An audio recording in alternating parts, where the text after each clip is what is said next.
bisa berkumpul di masjid. Sekarang juga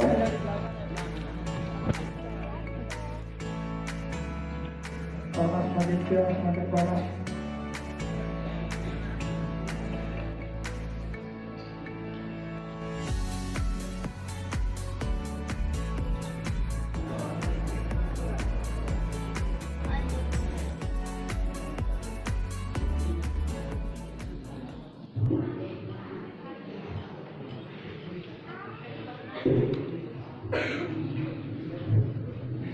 Bismillahirrahmanirrahim. Assalamualaikum warahmatullahi wabarakatuh.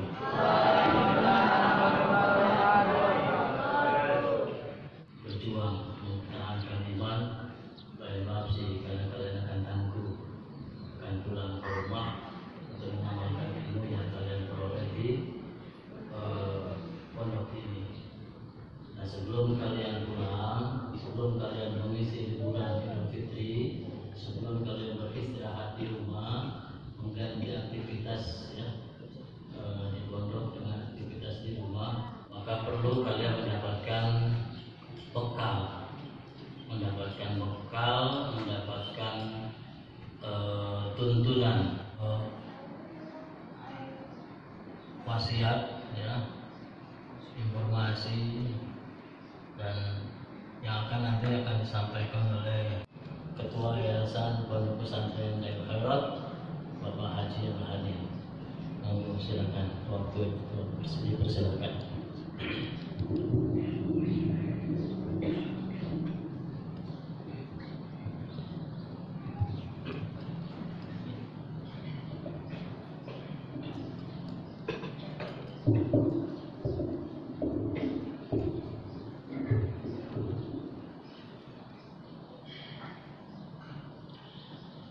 Bismillahirrahmanirrahim. Assalamualaikum warahmatullahi wabarakatuh.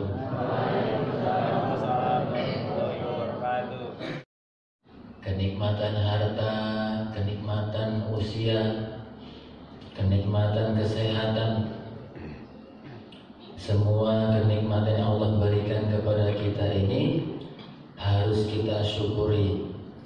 Sampai kapan? Sampai kita berjumpa kepada Allah Subhanahu wa Ta'ala. Jangan pernah merasa bosan bersyukur. Oh, saya sudah bersyukur. Oh, bersyukur ini sampai mati. Yang saya hormati jajaran Pondok Pesantren Darul Khairat, para ustadz dan ustadzah yang hadir, dan yang saya hormati orang tua wali santri, bapak-bapak, ibu-ibu yang dirahmati oleh Allah Subhanahu wa Ta'ala, dan teman-teman santri yang dirahmati oleh Allah Subhanahu wa Ta'ala. Jadi ini selalu diingatkan, harus selalu diingatkan, kita harus selalu memohon, meminta tolong kepada Allah setiap sholat.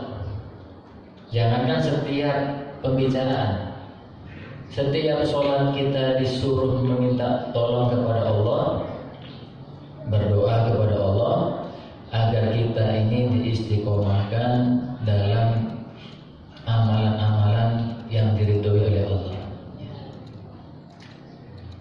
Kenapa sih kalau cerita itu isinya selalu itu? Karena itu yang paling penting. Manusia itu kalau nggak diistiqomahkan oleh Allah, ya dia nggak pasti nggak bisa istiqomah. Kita nih kalau nggak dikuatkan oleh Allah untuk sholat saja, kita nggak bisa sholat. Karena pada hakikatnya kita ini nggak mempunyai kemampuan apa-apa.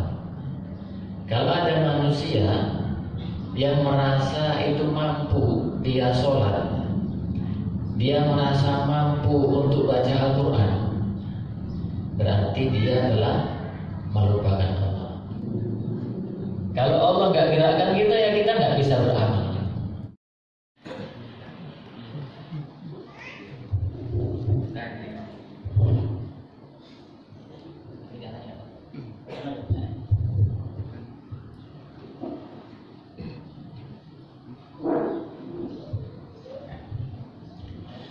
Jadi kalau orang dulu kerja di kalau orang ada yang pengalaman kerja di PT, lebih jam 7 atau jam setengah 7 nanti di absen. Karena sedikit banyak dulu saya juga tahu gitu. Bahkan pernah pengen merasakan kerja di PT waktu itu, cuma sama Mbak Haji nggak dikasih. Dulu saya masih SD. Itu nanti mulai kerja jam setengah 8 sampai sore. Gajinya berapa? Di angka 50.000, 60.000, ya kan? Kalau sekarang gaji harian orang kuli atau pekerja kebun berapa? 100.000. Itu mengeluarkan tenaga itu bukan main itu. Bontotnya itu ibaratnya jumbo-jumbo semuanya. Kalau bontotnya sedikit nggak sanggup, tenaganya habis. Itu bekerja mati-matian cuma digaji 100.000 atau 120.000. Lah manajer dia cuma duduk-duduk aja, gajinya berapa? 30 juta, 40 juta. Kenapa? Ya manajer dianggap orang yang berilmu. Makanya kenapa sholat 2 rakaat sholatnya orang yang berilmu itu lebih baik daripada sholatnya 1000 rakaat orang yang nggak berilmu. Berarti setiap orang yang berilmu itu mempunyai nilai yang tinggi di hadapan manusia ataupun di hadapan Allah Subhanahu wa taala. Sedangkan tujuan manusia itu adalah kampung akhirat. Kita harus mempersiapkan. Kita ini harus mempersiapkan tempat yang mau kita tuju. Barzakh, alam kubur. Apakah kita akan sibuk membangun kehidupan dunia kita, ataukah kita mempersiapkan kehidupan yang bakalan kita datangin? Kalau ada di Tembang Jawa itu kan, rumah yang mau kita datangin itu adalah rumah tanah, rumah goa yang terbuat dari tanah. Nggak ada bantal, nggak ada kasur, nggak ada lampu. Diantar sama ambulan cuma sampai di kuburan aja. Jadi lain tulisannya kemana? Nggak ada, ditinggal. Karena sudah janji Allah, kullu nafsin dha'iqatul maut. Karena setiap kita pasti akan mati. Mau nggak mau, suka tidak suka, yang bernyawa itu pasti mati. Ilmu dunia itu hanya sebatas sampai di dunia saja. Ketika kita meninggalkan dunia, ilmu itu tidak terpakai lagi. Bisa mendatangkan dosa, perbuatan dosa, dan itu dicontoh oleh teman-teman kita. Selagi teman-teman kita tuh menjalankan itu perbuatan dosa itu, maka kita udah masuk kubur pun masih dapat kirimannya. Ya kan? Dosa jariah. Masya Allah. Orang yang dicari mah pahala jariah. Ini dosa jariah. Kamu tuh kalau kayak gini gak dapat duit. Kalau pengen dapat duit itu caranya begini nih. Gak apa-apa kita curang-curang sedikit, gak apa-apa, kan sedikit aja. Terus diamalkan sama temennya ini. Terus temennya ngajarin lagi ke temennya ngajarin lagi ke temennya. Rupanya yang ngajarin pertama mati. Maka dosa jariahnya tetap akan dikirimkan walaupun dia sudah mati. Begitu juga dengan pahala jariah. Pahala jariah itu akan dikirimkan walaupun orangnya sudah mati. Bapak Ibu yang dirahmati oleh Allah Subhanahu wa taala, oleh karena itu bersyukur kita oleh Allah dipilih. Jadi dalam dunia ini, dalam kehidupan ini, dari sekian banyak itu orang, kita bersyukur salah satunya kita dipilih oleh Allah untuk menjadikan ahli keluarga itu menjadi ahli ilmu. Kalau anak kita itu nanti sudah menjadi ahli ilmu, menjadi ulama, dia akan paham apa arti kehidupan dunia dan apa tujuan hidup ini. Pasti dia akan memuliakan orang tuanya. Kalau sekarang ini lagi proses, kita ini menjadikan anak kita menjadi ahli agama, menjadi orang-orang yang dicintai oleh Allah, yang disenangi oleh Allah. Apakah nggak perlu proses? Perlu. Makanya namanya anak-anak kadang-kadang suka melanggar ini di kota. Ini proses, harus bangun, sholat tahajud, habis itu apalagi istighosah, irsian, sholat subuh berjamaah, semuanya. Habis itu dia harus menghafal Al-Quran, belajar kitab. Nanti setelah dia menjadi ulama, baru dia itu bernilai tinggi di mata Allah dan di mata masyarakat. Mahkota yang lebih terang daripada sinar matahari. Kita kalau jam 10, jam 11 lihat matahari itu udah nggak sanggup itu, kri-kri gitu. Padahal jarak matahari itu berapa juta kilometer dari dunia ini.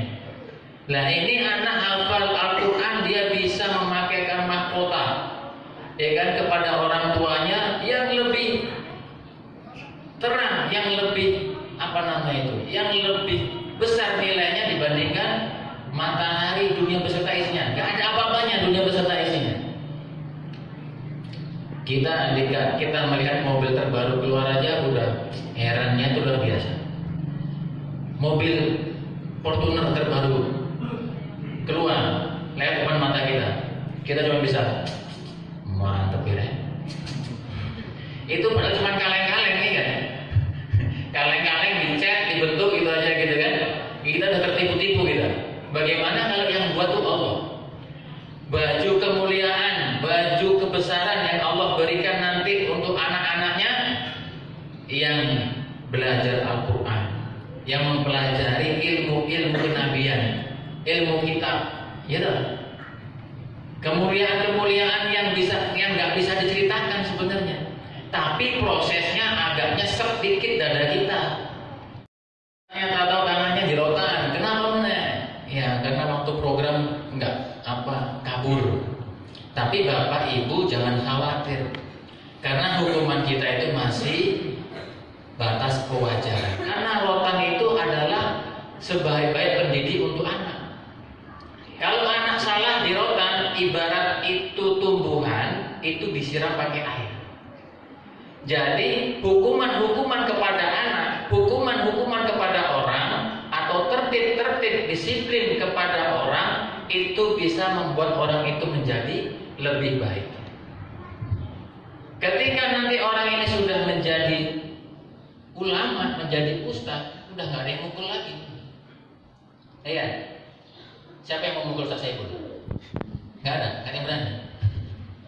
Ya karena udah jadi lemari, mau diapain? Paling cuma dirawat aja. Gitu. Kalau udah jadi lemari, tinggal dikosok-kosok aja, diberikan minyak untuk mengkilapkan lemari. Jadi lemarinya semakin cantik. Udah jadi ustaz, paling tinggal mutolaah ilmu. Maka setiap mutolaahnya, setiap baca Qur'annya, setiap mengajar santri, itu membuat dia menjadi bersinar di hadapan Allah Subhanahu Wa Taala. Ya kalau ustaz datang ke masyarakat, itu orang sediain, dikasih minum, dikasih buah, dikasih apa. Coba kalau orang biasa datang aja. Pengen beli gorengan, beli sendiri. Pengen minum, ya bawa sendiri dari rumah. Siapa yang imamin? Ustaz, dari mana? Dari ini. Hafiz Quran. Oh iya. Beliin buah pir, dibelahin. Belahan bintang 7, ya kan? Belah apel, ya kan? Dibeliin semangka, semuanya. Kalau puasa kita sakit, boleh nggak puasa? Boleh, tapi nanti diganti di bulan yang lain. Kalau sholat nggak ada cerita tawar-menawar, harga mati. Satu meninggalkan sholat, dalam satu hadis disitakan berapa tahun kita dibenamkan dalam neraka? Berapa tahun? Satu hukum itu berapa tahun? Satu hukum itu 80 tahun akhirat, ya tak? Satu meninggalkan sholat itu dibenamkan oleh Allah ke dalam neraka satu hukum itu 80 tahun akhirat. Kalau dihitungkan ke dunia 28.800.000 tahun dunia. Satu kali meninggalkan sholat. Jangan mensepelekan sholat.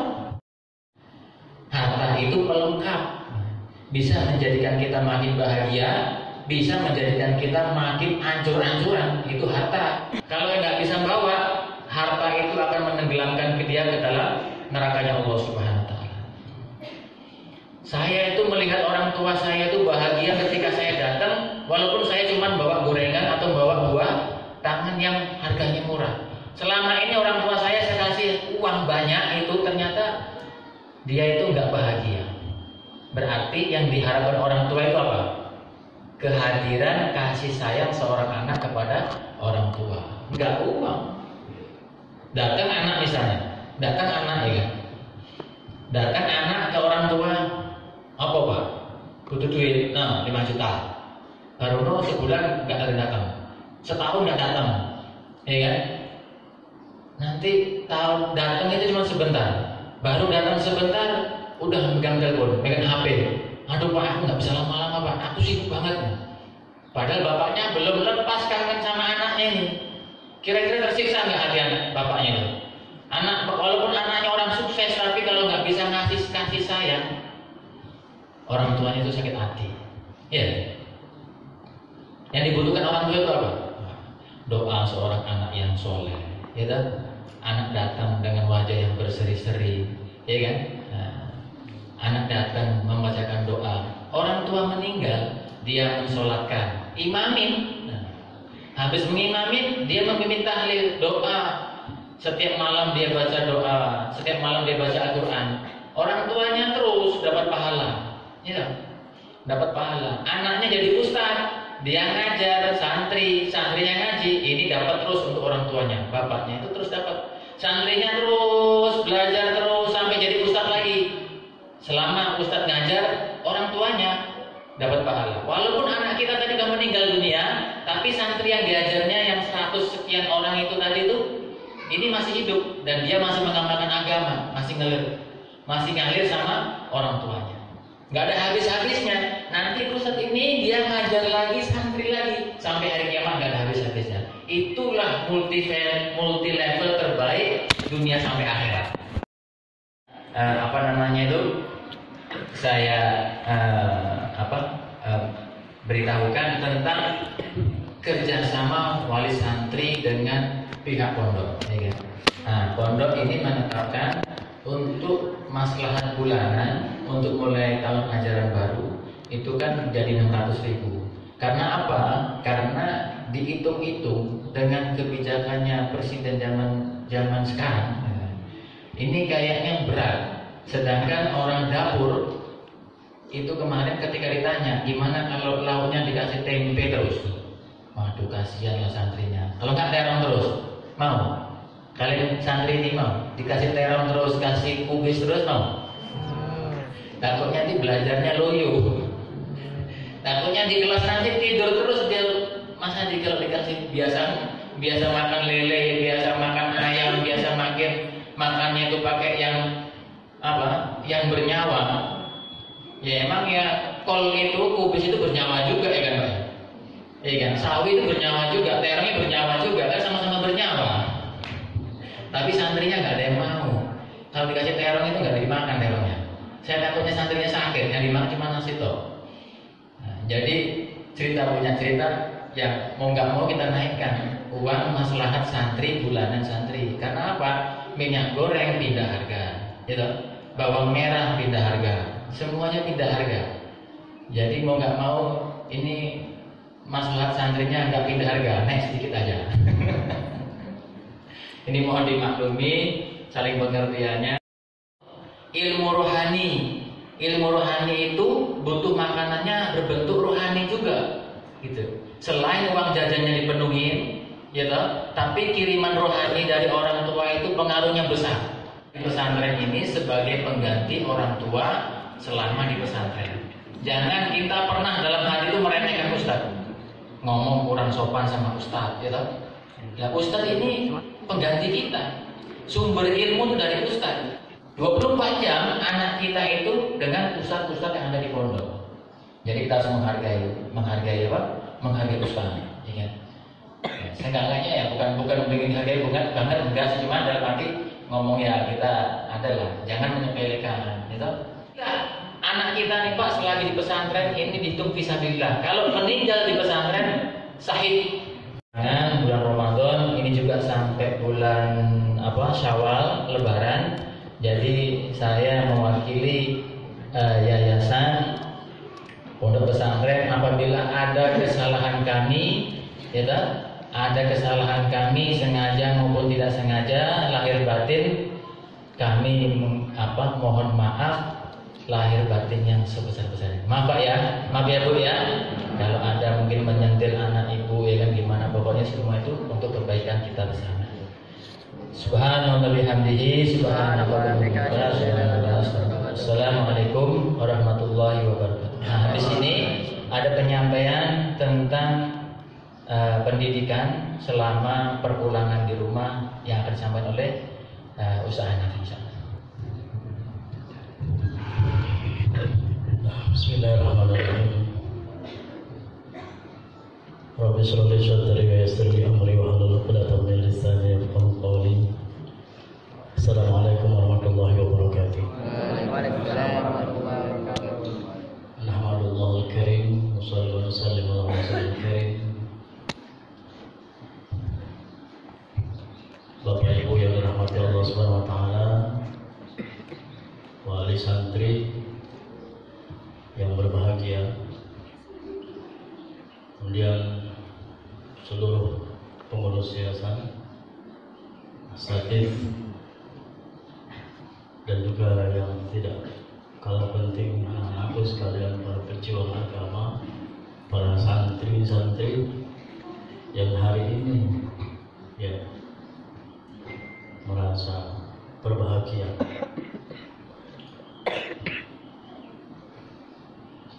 Hari ini adalah hari yang istimewa karena hari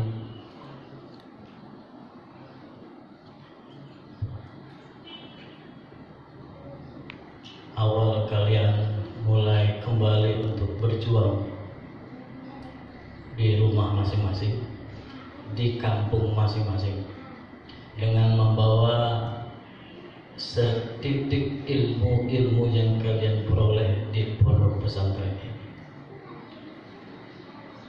Maka oleh itu kita berharap inayah dari Allah Subhanahu wa taala agar anak-anak kita ini tidak terbawa arus kerusakan zaman, tidak menjadi korban-korban kerusakan zaman, sebagaimana sebuah keterangan mengatakan innal farada wal jidata mafsadatun ayya mafsadatin. Sesungguhnya waktu kosong dan harta kekayaan itu adalah pangkal kerusakan dari segala kerusakan.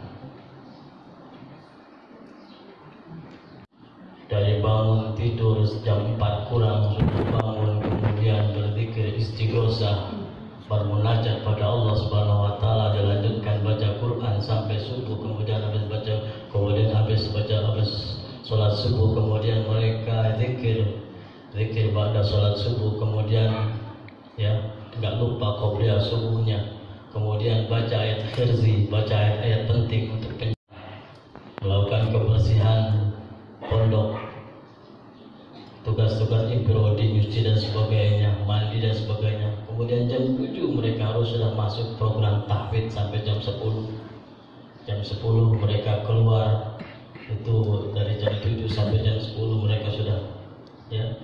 Tiap hari muzahadah seperti itu harus sambil dibela-belain, ngantuk-ngantuk ditahan, ngantuk sedikit dibentak sama ustaznya, ngantuk sedikit dibentak sama ustaznya. Jam 10 lewat mereka istirahat, ada yang jajan dan sebagainya. Setengah 11 mereka tidur sampai jam 12, Fairullah namanya. Kemudian mereka bangun sholat zuhur berjamaah. Habis sholat zuhur berjamaah mereka ada baca ta'lim. Kemudian ikut program diniyah sampai jam 4. Dengarkan ceramah-ceramah kiai-kiai orang tua kita dari Temboro. Setelah itu baru setelah istighosah ngaji sore, baru mereka bisa istirahat sejenak. Ada yang berolahraga, mandi, kadang sungai dibuka untuk mereka mandi dan sebagainya. Jam 6 mereka sudah masuk ke dalam masjid lagi untuk baca Quran, persiapan sholat maghrib. Habis sholat maghrib begitu lagi mereka berzikir lagi, istighfar baca ayat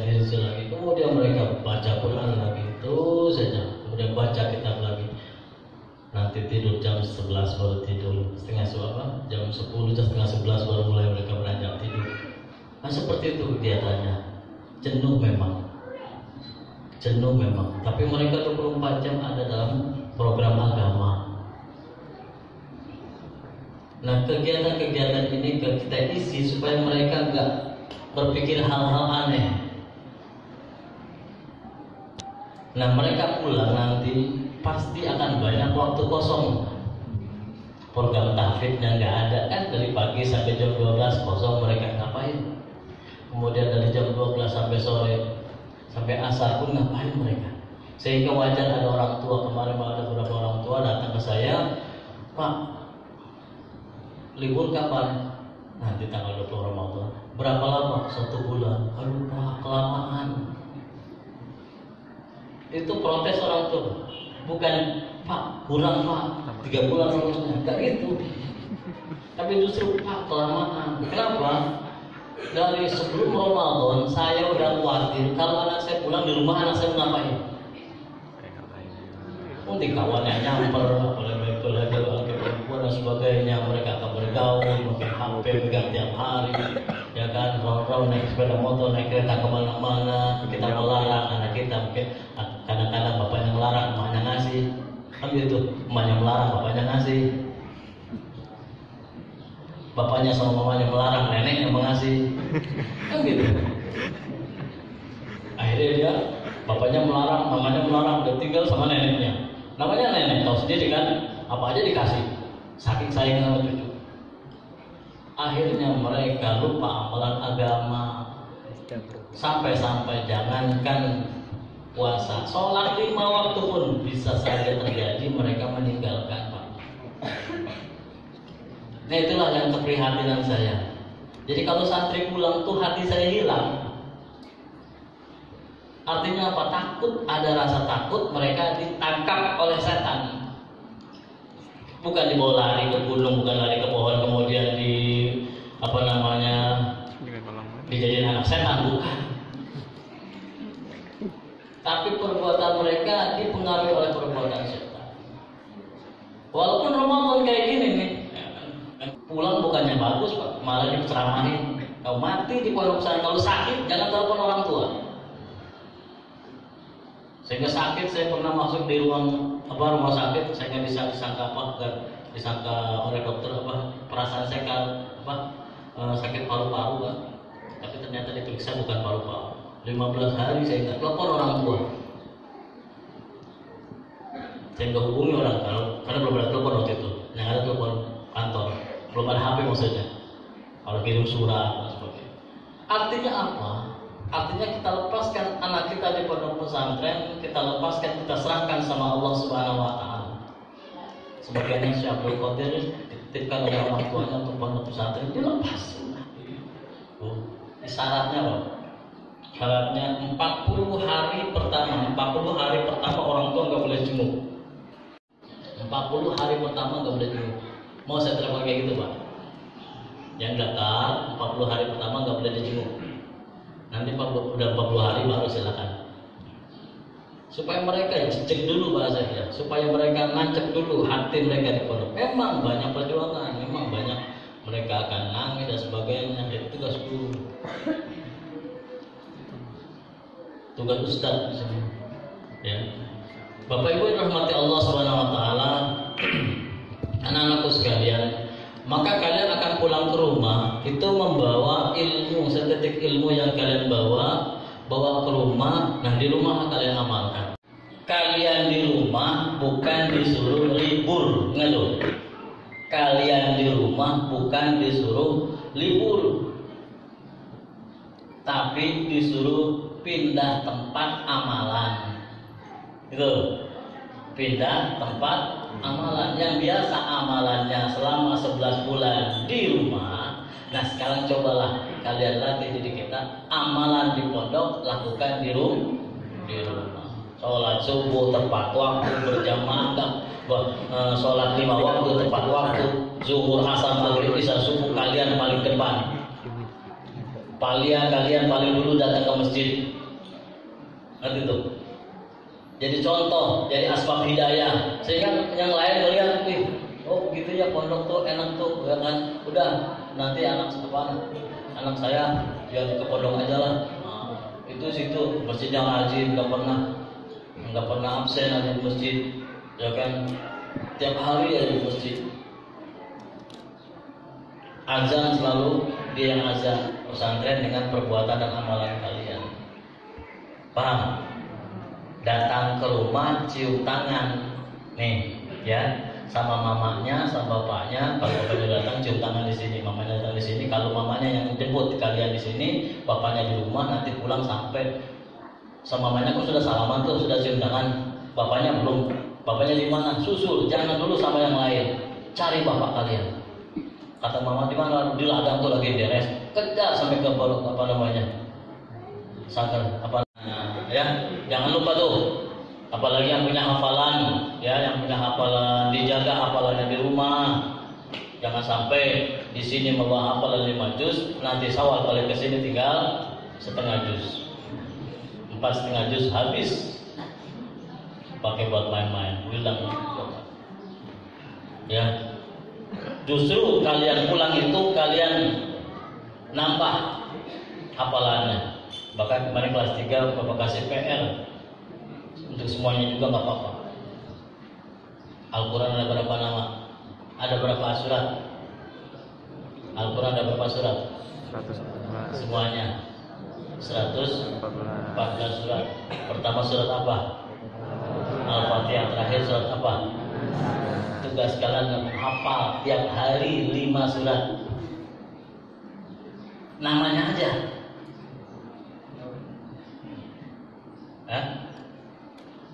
Berarti 114 surat kali 30 hari, 1 hari berapa? Itu aja lah. 114 surat kalian pulang kurang lebih 30 hari misalkan. Maka dibagi aja. Sehingga pulang ke sini kalian bisa menyebutkan nama surat dari Al-Fatihah sampai An-Nas. Harapannya. Kemudian hafalan lagi yang lain, Al-Quran yang hafalan dijaga, ya. Adab-adab dijaga. Ini yang penting juga nih, adab-adab. Orang yang melihat kalian berilmu, karena kalian pasti berilmu dari pesantren pasti dan dengungkan rumah kalian dengan bacaan Al-Quran. Dengan ini, dengungkan, kumandangkan bacaan Al-Quran supaya di rumah kalian terdengar suara bacaan Al-Quran. Walaupun hari-hari terbiasa mungkin ayah kalian baca Quran, mama kalian baca Quran. Begini.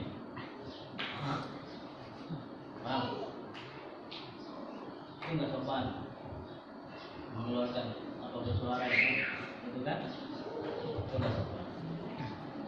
Apalagi pas buka puasa, ya.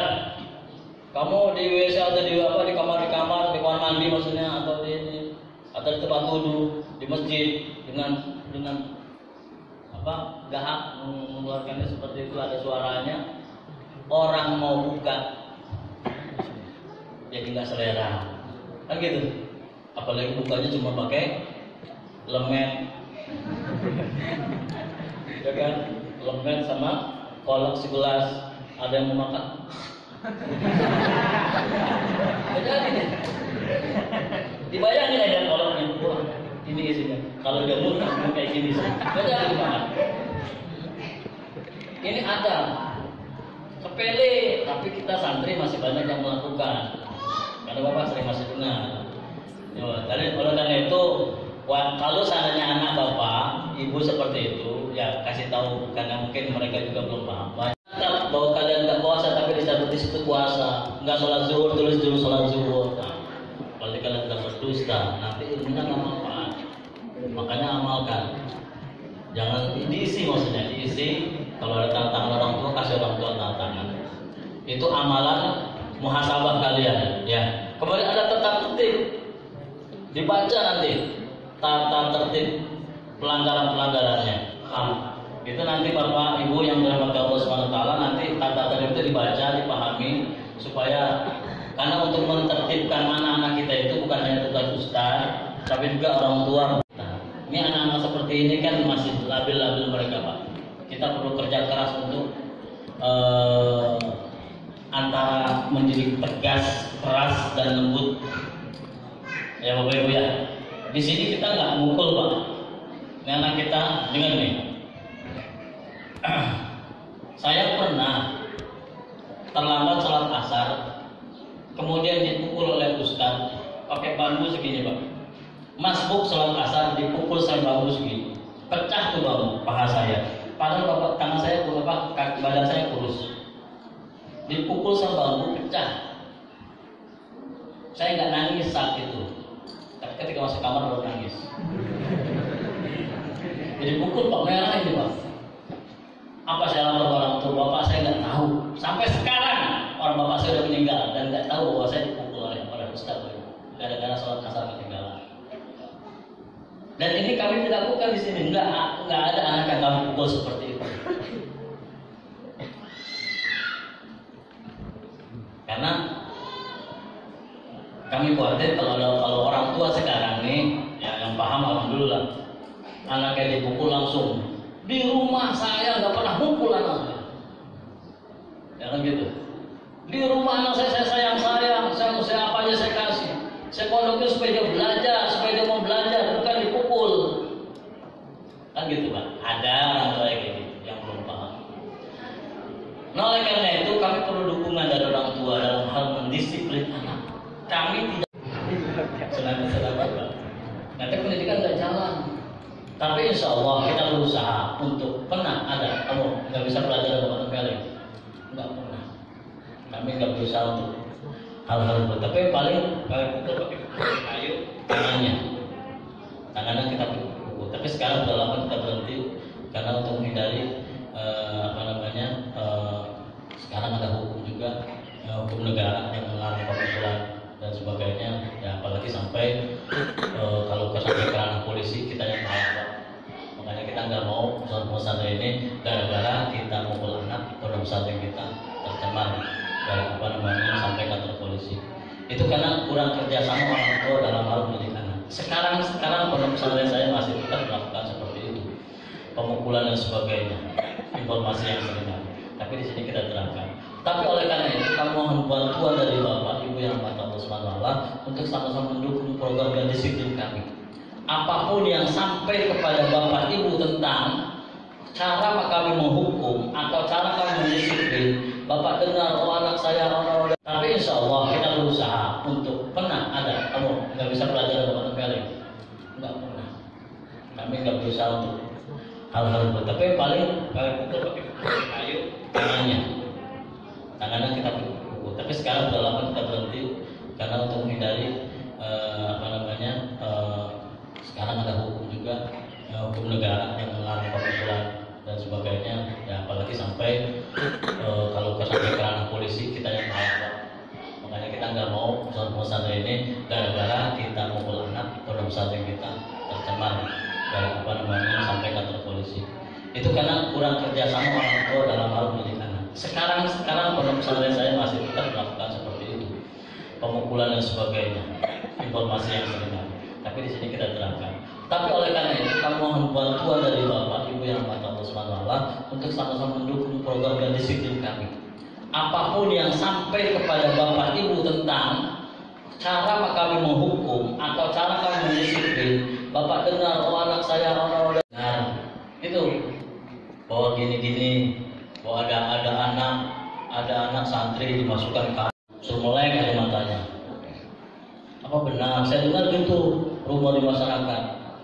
Ibu rahmati Allah Subhanahu wa taala, mendisiplin anak adalah tugas kita semua. Kalau anak ibu masih belum berdisiplin, di rumah masih banyak tidur, itu kelemahan kita, bukan kesalahan anak. Anak-anak yang kelihatannya akhlaknya kurang bagus, kalian jangan ikut-ikutan. Jangan ada perkumpulan yang nggak bagus, apalagi buka grup WA. Nah ini ikut nimbrung di grup, karena kalau pasti ke rumah pasti pegang HP itu, yang dikasih HP oleh orang tuanya, atau yang beli sendiri kadang-kadang. Nggak mungkin ustaznya ada menjaga-jagain kalian, nggak mungkin. Ya baik, datang ke rumah kalian, kau punya HP kan? Mana HP? Nggak akan nanya itu. Tapi pasti kalian akan punya HP, pegang HP. Nah Oleh karena itu jangan sampai kalian punya WA grup yang di situ bercampur antara akhwat dengan laki-laki. Ada perempuan di situ, ada laki-laki di situ dan sebagainya. Nanti ketahuan kalau ada yang sampai buka punya grup WA, grup Facebook, di situ bercampur laki-laki perempuan, apalagi sesama santri, ya santri mana saja, di situ ada perempuan dan laki-laki, sampai ada komen-komen yang gak bagus, kami lacak, kami punya tugas hackernya untuk melacak siapa yang punya seperti itu, maka jangan harap datang ke sini, kalian akan dalam keadaan utuh. Ya kan? Kita ada tugas yang melacak siapa tuh. Ini kan kenapa Bapak sampaikan? Karena Bapak udah tahu. Hacker Bapak menyampaikan. Itu bahwa ada anak-anak yang punya grup WA dengan anak-anak cewek. Itu. Jangan sampai seperti itu. Apalagi bergaul bebas dan sebagainya, boncengan, ya kan? Dengan anak SD, dengan anak-anak yang lain yang bukan mahramnya, kecuali dengan kakak atau abang, ya dia akan menerima rapor. Ada isinya itu ada rapor dan surat izin perpulangan, surat izin libur Idul Fitri. Itu sampai kapan batas waktunya itu disitu dilihat nanti, ya jangan sampai lewat karena nanti kita ada ujian terakhir, tiba-tiba ujian kenaikan kelas, tiba 4 nanti kan. Jangan sampai lambat. Kalau lambat kalian nanti nggak naik kelas. Maka kalau sudah dengan sesuai jadwal kalian datang ke sini, minta langsung diantar. Bila perlu, ya, ini hari Lebaran, besok langsung minta antar sama orang tua nggak apa-apa. Di sini masih ada usaha-usaha. Bapak aja tetap di sini. Pak, Bu, nggak betah di rumah, pondok aja lah. Tapi baru kemarin Lebaran nggak apa-apa. Saya pengen pulang sama pengen lama-lama di pondok, nggak apa-apa. Ya kan? Dikasih makan, tetap dikasih makan, ya sama barang-barang Ustaz di sini. Nah, kalian nanti di sana dapat surat izin, ya, surat izin dan rapor. Ada rapor pondok ya, ada rapor pondok. Ada yang bertanya, ada rapor MTS gimana yang sekolah di MTS itu belum ujian nanti Syawal baru ujian. Dalam rapor itu Pak, jangan kaget Pak nih. Terus saya kasih tahu Bapak Ibu ya, Bapak Ibu yang rahmati Allah SWT, jangan kaget ngelihat isi raportnya. Karena raport di pondok yang murni seperti kita ini berbeda dengan raport dari SMP, MTS, SMA dan sekolah-sekolah umum lainnya. Kalau di sekolah-sekolah lain itu nilainya diambil daripada nilai ujian yang sudah dikatrol itu, ditambah dengan nilai harian, ditambah dengan nilai-nilai yang lain, sehingga walaupun dia ujian dapat nilai 3, nanti di rapor bisa jadi 7,8. Ketika ujian dia dapat nilai 5, itu ketika di rapor jadi 9. Itu bisa terjadi di sekolah-sekolah. Tapi di pondok pesantren nilainya murni hanya berdasarkan nilai hasil yang mereka peroleh dari ujian 1. Ujian ikhtibar 1, ikhtibar 2, ikhtibar 3, 4. Apa yang mereka dapatkan itulah, sehingga kita bisa tahu keberhasilan kalian. Ya, keberhasilan anak kita dalam pelajaran ini. Oh, daya tangkap mereka, oh nilainya 70, berarti ya.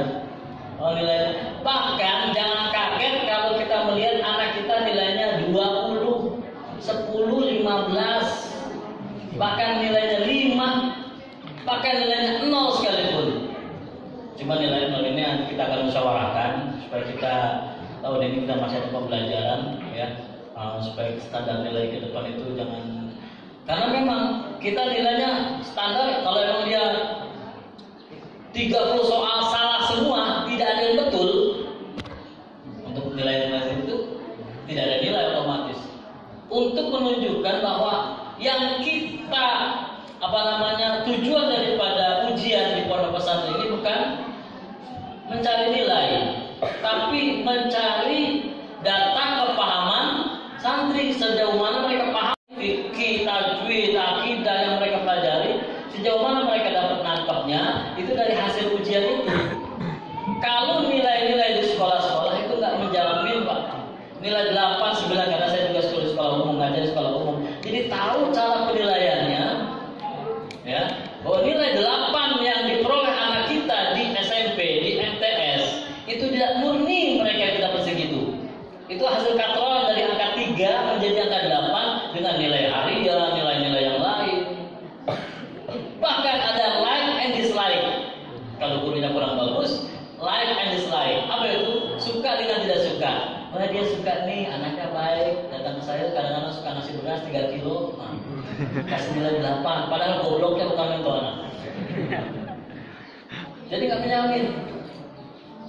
Ada anak pintar, bagus nilainya, nilainya 9. Tapi kelihatan, aduh akhlaknya ini nggak bagus nih anak kayaknya. Oh ini nggak sopan, sama saya pun nggak sopan. Lebaran nggak pernah datang ke rumah saya, begitu. Kasih nilai 5. Itu suka dengan tidak suka. Padahal nilainya sesuai yang dapat. Walaupun dia bandelnya bukan main, kalau nilainya 9 kali 9, cuma nanti ada penilaian di akhlak. Akhlak itulah menjadi landasan anak naik atau nggak naik, bukan dari nilai aja, tapi akhlaknya itu menjadi landasan dia naik atau nggak naik. Jadi kalau bapak naik, karena saya juga Pak, karena ada juga orang tua yang kaget oleh anaknya. Ya anak saya dapat nilainya 2, 1. Gimana cara nilainya? Ya udah segitu Pak. Saya di pondok pesantren dulu Pak, di Jawa, itu matematik saya, Ariagia, itu pelajaran matematik, itu dapat nilai 2 Pak. Di rapot ya 2. Sampai sekarang masih ada nilai 2 dalam tulisan bahasa Arab 2 itu. Memang segitu, tidak ada katrolan, tidak ada penambahan. Dan ini memang dilakukan oleh pondok-pondok pesantren yang berkualitas, yang bertujuan untuk menjaga kualitas pondok dengan memberi nilai yang sejujur-jujurnya, tidak ada penambahan. Nah gitu Pak, ya. Dan demikianlah yang dapat saya sampaikan ya sebagai anak sekalian. Bapak harap kalian bisa menjaga nama baik pondok pesantren dengan ya jati diri kalian sebagai santri itu jangan dilepas. Apa jati dirinya? Peci. Ya, ini peci jadi santri. Walaupun kalian main bola tetap aja pakai peci. Di mana pakai peci, ke pasar pakai peci, kemana pakai peci, yang perlu ke sungai pakai peci. Jangan lepas, ya kan? Ada keterangan walaupun doib, ya, walaupun doib katanya min alamatil fisqi kasbul roksi. Daripada tanda-tanda orang fasik itu adalah sering membuka kepalanya, bukan. Walaupun keterangan itu doib, tapi itu bisa menjadi landasan buat kita bahwa dalam agama kurang bagus. Nah, kalau kita sering buka peci. Tapi saya nggak melarang Pak ya kalau Bapak, saya kerja di ladang buka peci masa nggak boleh? Nggak melarang, silakan. Jadi jangan salah Pak, silakan. Cuma ada keterangan seperti itu. Ini wajangan untuk anak-anak kami, santri-santri, sebagai santri yang tiap hari pakai peci, ya kan? Nanti di rumah, waduh, rambutnya yang bagus, ya kan? Kalau pakai peci nanti nggak kelihatan rambutnya, sama nenek-nenek kan? Bagus sih, wah bagus. Gak usah, ya kan? Kalau mau nyisir yang kotak-kotak bisa nggak pakai? Syukur, alhamdulillah, ya kan? Nah, di kotak itu tujuannya agar kalian menjadi orang-orang yang kuat. Pertama, ya di akhir kata ini saya mohon maaf Bapak Ibu ya. Apabila kami dalam setahun ini kurang begitu menjalankan tugas untuk mendidik anak-anak ibu bapak dengan sebaik-baiknya. Kalau akhlak anak-anak bapak ibu di rumah belum berubah, kalau adab-adab anak bapak ibu sampai di rumah kok belum ada perubahan, kalau belajar anak baca Qurannya masih belum bisa, karena masih ada Pak anak-anak yang masih pro, bahkan masih ada yang belum bisa baca batasan yang belum lancar. Itu kita sudah berusaha pagi sore tiap malam kita godok, tapi ingat IQ anak kan beda-beda Pak, ya kan? Anak kita di pondok pesantren saja itu sudah beruntung. Ya, jangan mengharapkan, aduh anak saya setahun kok belum bisa apa-apa, anak setahun kok masih ikro. Jangan sering protes tentang pembelajaran. Kita sudah berusaha. Ada riwayat orang tua pernah protes ketika anaknya nggak hafal juz amma. Anak saya sudah setahun kok nggak hafal juz amma. Dia protes sama ustaznya. Akhirnya anaknya kena masalah. Dia kena masalah. Ini kejadian. Kenapa? Kita sudah berusaha, tinggal doa saja. Kita berusaha yang sebaik-baiknya agar anak-anak kita itu bisa baca Quran, ya, kemudian bisa paham agama. Tapi sampai di rumah nanti bapak tes dia belum bisa baca Qurannya masih pletot, baca panjang pendeknya belum begitu bagus. Nah itu masih apa namanya, maklum mereka masih dalam tahap pembelajaran. Itu saja dari saya, mudah-mudahan bermanfaat ya. Mari sama-sama kita tutup acara kita pada hari ini dengan doa, mudah-mudahan kita bisa hidup kita lebih baik ya setelah anak-anak kita berada di pondok pesantren, rezeki bertambah, kemudian bertambah berkah, kemudian anak-anak kita menjadi orang-orang yang betah di pondok pesantren. Amin. Sehingga mereka bisa menjadi kebanggaan bagi kita sebagai orang tua. Amin. Hafal Al-Quran, agamanya mantap, anaknya ganteng-ganteng, sehingga mereka bisa dicari orang. Amin. Bukan dicari polisi, dicari orang karena saking mahalnya, saking bagusnya. Amin. Ala hadhihi wa ala kulli nafsin salihah wa ila hadratin nabi al-fatihah.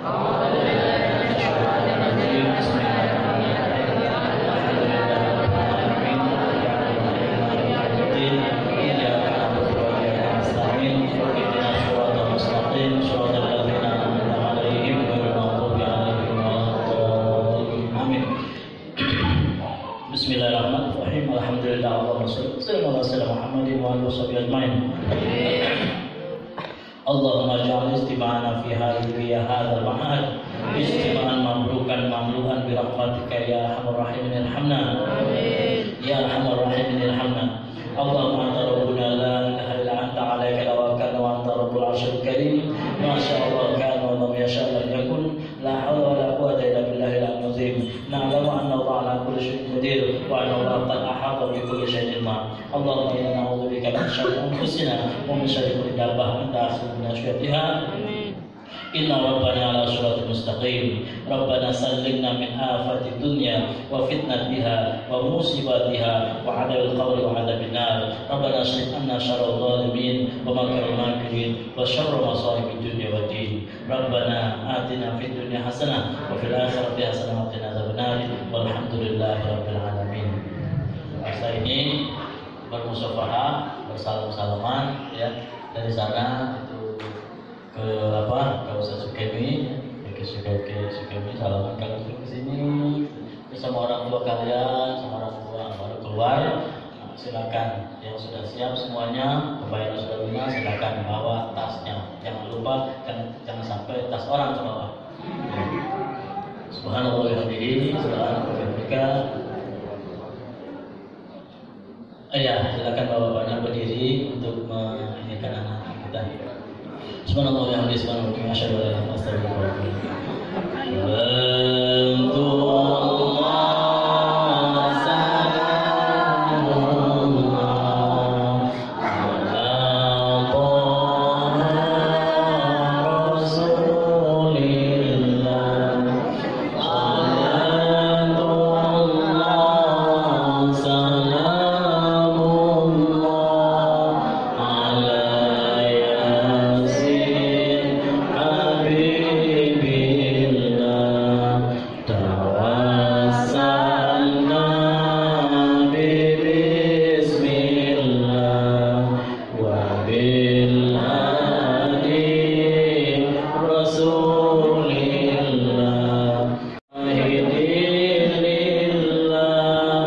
Bi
santri yang akan pulang, tolong jangan tinggalkan bedding berserakan di kamar. Sekali lagi, jadi tolong dimasukkan dalam lemari atau dilipat rapi-rapi taruh di atas lemari dengan baik rapi.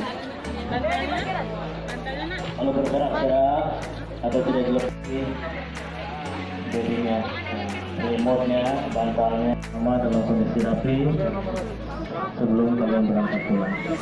Terima kasih.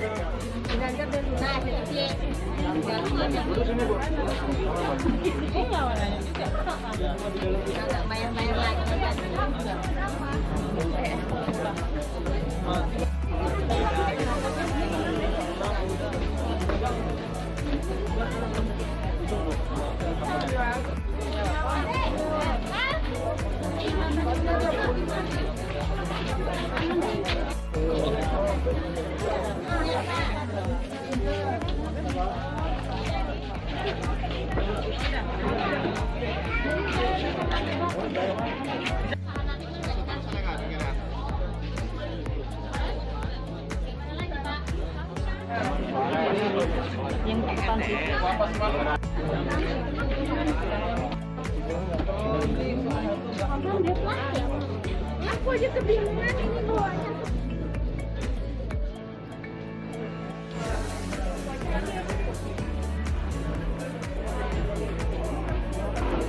Lama yuk.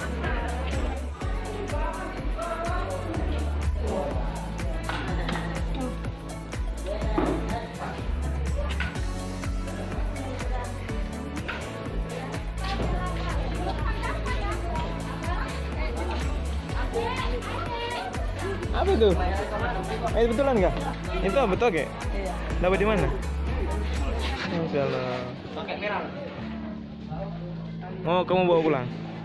Iya. Ada. Nah. Dadah gitu.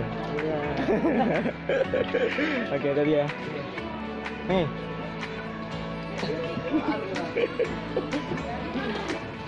Dadah gitu. Dadah.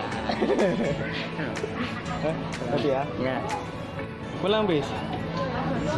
Dadah gitu. Dadah. Udah.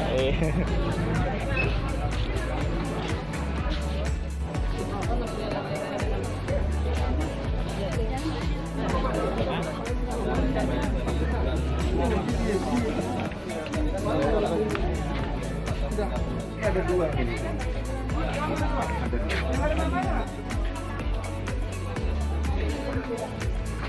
Dadah gitu.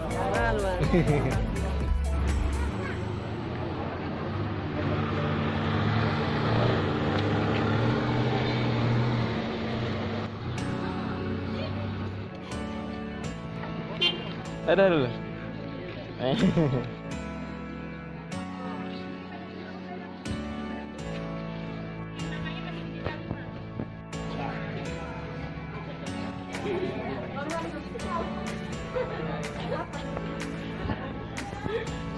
Kamera, dadah dulu. Dadah dulu, gini, dadah. Sampai jumpa. Kenapa nggak? Oh, ternyata masa pulang lagi. Kalian? Udah ada yang jemput? Ya dong. Pulang. Udah di sini semua, udah di sini.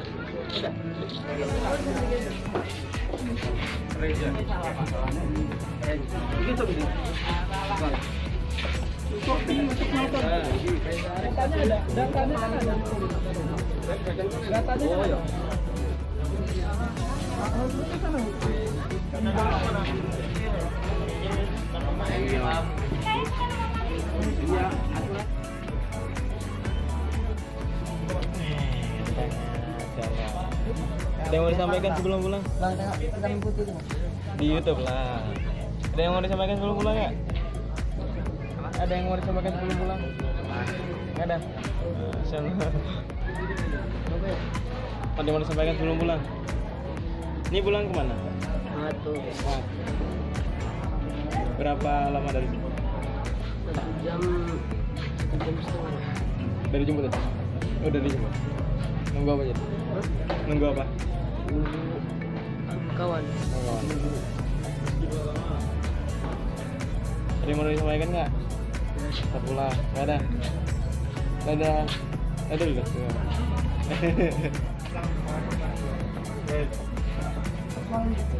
Cek. Selamat.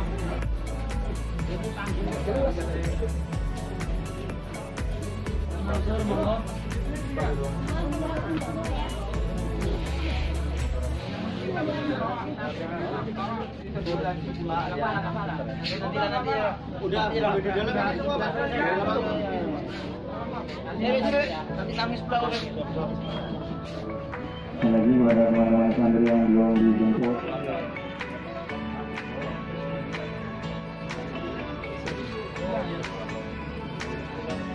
Ini nggak boleh pulang duluan, Bu. Ayo,